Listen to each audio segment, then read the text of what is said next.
जरा सोचिए, रात का गहरा सन्नाटा, एक वीरान सा रेलवे स्टेशन। अचानक नजर घड़ी पर जाती है। समय है ठीक रात के 2:13। कई लोगों के लिए यह महज एक समय हो सकता है, लेकिन आज जिस कहानी को हम खोलने जा रहे हैं उसमें ये वो सटीक पल है जहां हमारी आम दुनिया और खौफनाक रहस्य के बीच की दीवार बस ढह जाती है। आज के इस एक्सप्लेनर में आपका स्वागत है। आज हम द हॉन्टिंग ऑफ प्लेटफॉर्म 6 नाम की एक बेहद मशहूर और रोंगटे खड़े कर देने वाली कहानी की गहराई में उतरेंगे। ये सिर्फ कोई आम भूतिया कहानी नहीं है, बल्कि एक मनोवैज्ञानिक सफर है। ये दिखाता है कि कैसे हमारा अतीत वर्तमान का पीछा करता है।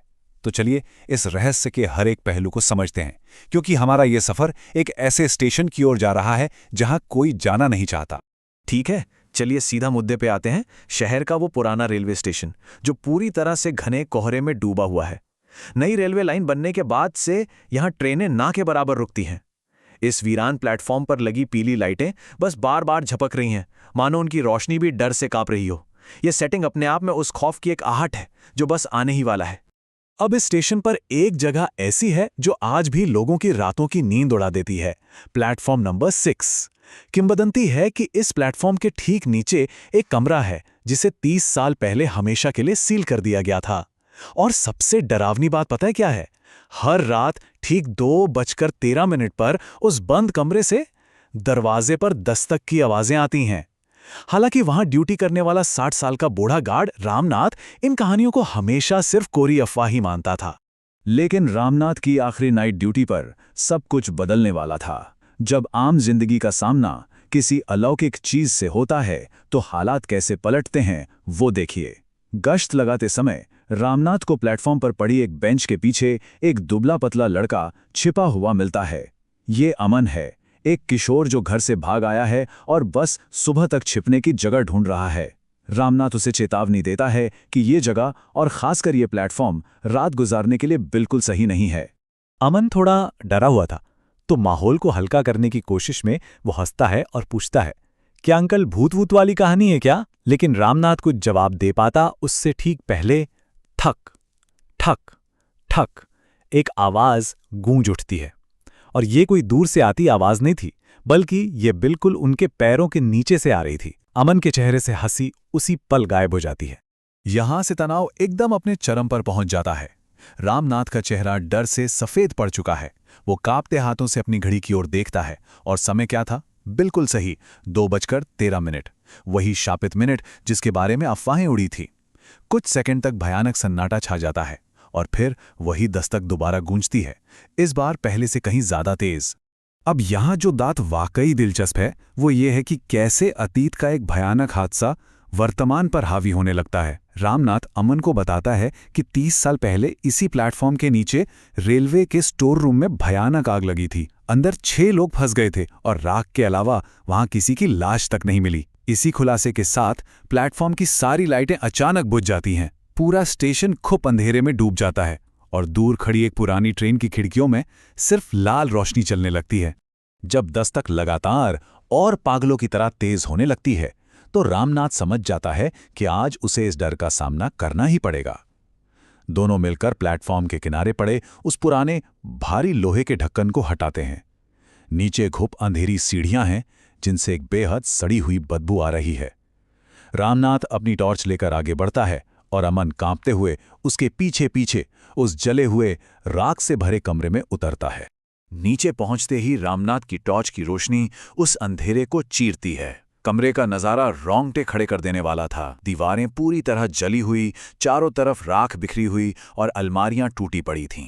30 सालों से ये कमरा एक खौफनाक टाइम कैप्सूल की तरह बिल्कुल अछूता था।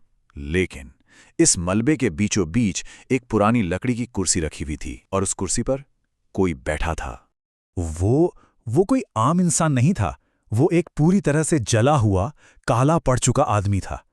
उसका सिर झुका हुआ था और शरीर में कोई हलचल नहीं थी। अमन डर के मारे वहीं जम जाता है और फुसफुसाते हुए पूछता है कि क्या वो जिंदा है? तभी वो खौफनाक आकृति धीरे धीरे अपना सिर ऊपर उठाती है। टॉर्च की रोशनी में एकदम साफ दिखता है कि उसकी आंखों की जगह पर सिर्फ और सिर्फ काले गहरे गड्ढे हैं। और फिर उस बिना आंखों वाले जले हुए चेहरे से एक फटी हुई रूह कंपा देने वाली आवाज निकलती है। दरवाजा क्यों बंद किया था? इस एक छोटे से वाक्य में 30 सालों की पीड़ा, धोखा और भयानक क्रोध भरा हुआ था, और ये सवाल सीधे रामनाथ की तरफ निर्देशित था। उस जले हुए आदमी के सवाल पूछते ही कमरे का भारी दरवाजा अपने आप जोर से बंद हो जाता है। टॉर्च बुझ जाती है और उस दम घोटू अंधेरे में चारों तरफ से कई लोगों की दर्दनाक फुसफुसाहट गूंजने लगती है। हमें बाहर निकालो, बहुत जल रहा है, तुम हमें छोड़कर भाग गए। ये उन 6 बेगुनाहों की आवाजें थीं जो 30 साल पहले वहां तड़प तड़प कर जिंदा जल गए थे। और यहीं से रामनाथ का असली चेहरा सामने आता है। एक तरफ वो खुद को एक रक्षक, एक गार्ड के रूप में देखता था, लेकिन दूसरी तरफ सच्चाई कुछ और ही थी। वो एक अपराधी था। इन आवाजों को सुनकर रामनाथ पूरी तरह टूट जाता है। वो फूट फूट कर रोते हुए कबूल करता है कि उस रात भी वो ड्यूटी पर था। आग लगने के बाद वो दरवाजा खोल सकता था, लेकिन वो इतना डर गया था कि उन लोगों को अंदर जलने के लिए छोड़कर वहां से भाग खड़ा हुआ। इस कबूलनामे के साथ ही ये मनोवैज्ञानिक हॉरर एकदम अपने चरम पर पहुंच जाता है। वो फुसफुसाहटें अचानक खौफनाक चीखों में तब्दील हो जाती हैं। अंधेरे कमरे की दीवारों पर जलते हुए हाथों के डरावने निशान उभरने लगते हैं, जैसे वो आग आज भी वहां धधक रही हो। और फिर वो जला हुआ आदमी अपनी कुर्सी से उठता है और धीरे धीरे रामनाथ की तरफ बढ़ने लगता है। कहानी सीधे अगली सुबह की अजीब सी शांति में प्रवेश करती है। प्लेटफॉर्म पर सन्नाटा है। पुलिस को वहां सिर्फ अमन मिलता है, बेहोश और बुरी तरह डरा हुआ। लेकिन रामनाथ का कहीं कोई अता पता नहीं था। रेलवे पुलिस पूरे स्टेशन का कोना कोना छान मारती है, लेकिन 60 साल के उस गार्ड का नामो निशान तक नहीं मिलता। वो जैसे हवा में गायब हो गया था, या शायद अतीत ने उसे पूरी तरह निगल लिया था। हालांकि रामनाथ तो नहीं मिला, लेकिन जांच करने वालों को प्लेटफॉर्म 6 के नीचे वाले कमरे की दीवार पर राख से लिखा एक ताज़ा संदेश जरूर मिलता है। दीवार पे लिखा था, अब दरवाज़ा खुला है। ये संदेश ये बताने के लिए काफ़ी था कि उन आत्माओं ने अपना 30 साल पुराना बदला पूरा कर लिया है और रामनाथ को उसकी कायरता की सज़ा मिल चुकी है। लेकिन अगर आप सोच रहे हैं कि कहानी यहाँ ख़त्म हो जाती है, तो आप गलत हैं, क्योंकि उसी रात एक बार फिर ठीक 2:13 पर उस वीरान स्टेशन के प्लेटफॉर्म नंबर 6 पर फिर से वही दस्तक सुनाई देने लगती है। ठक ठक ठक, मानो ये चक्र कभी रुकने वाला नहीं है। तो अंत में सोचने वाली बात यह है, क्या अतीत का अपराध बोध कभी सचमुच दफन रहता है? रामनाथ ने 30 साल तक उस ढक्कन को बंद रखा, ये सोचकर कि उसका गुनाह भी उसके नीचे हमेशा के लिए छिप गया है। लेकिन सच तो ये है कि हमारे कर्म हमेशा हमारे साथ चलते हैं और सही समय आने पर वो भी दरवाज़ा खटखटाते हैं। आज के इस एक्सप्लेनर से जुड़ने के लिए बहुत बहुत धन्यवाद।